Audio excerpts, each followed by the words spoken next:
அவளுடைய இன்ஃப்ளூயன்ஸை தவறான விதத்தில் பயன்படுத்த பார்க்கிறாள், யூஸ் பண்ண பார்க்குறா.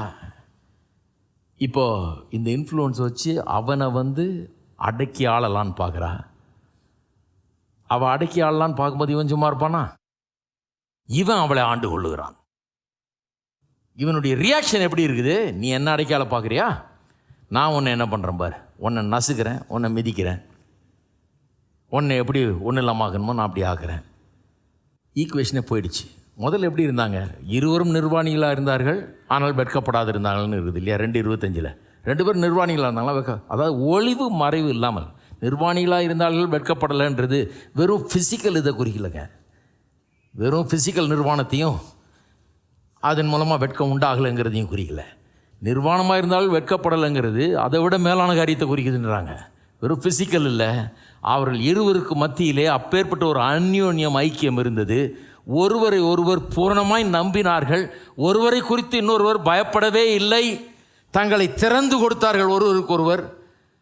எந்த ஒளிவு மறைவு இல்லாமல் ஓப்பனாக வாழ்ந்தார்கள்.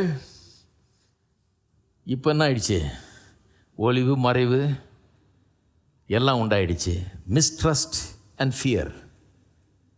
நம்பிக்கை இல்லை, ஒருத்தர் மேலே ஒருத்தருக்கு நம்பிக்கை இல்லை. புருஷனே நம்புகிற நம்பிக்கை இல்லை, புருஷனுக்கு மனைவியே நம்புகிற நம்பிக்கை இல்லை, வந்துருச்சு. அது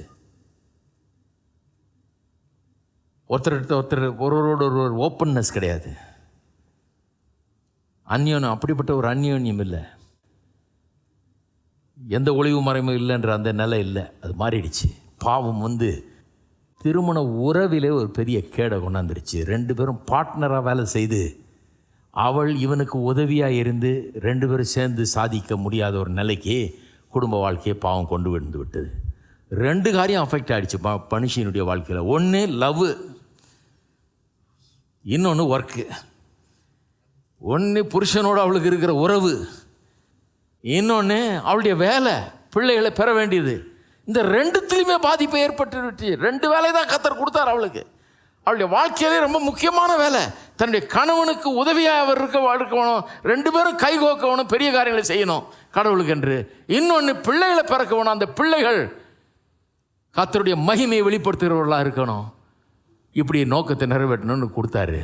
இந்த 2 வேலையுமே உருப்படியாக செய்ய முடியாத அளவுக்கு கஷ்டம் உண்டாயிடுச்சாங்க. பாவம் 2த்துலேயும் பிரச்சனை உண்டாயிடுச்சு. ஒன்று கற்ப வேதனை, சொல்ல முடியாத வேதனை. இன்னொன்று இந்த கணவன் மனைவி கிடைக்க நீயா நானான்ற போட்டி, பொறாமை, ஒருத்தருக்கு ஒருத்தர் எதிர்ப்பு, ஒற்றுமை இல்லை. அப்படிப்பட்ட ஒரு வாழ்க்கையை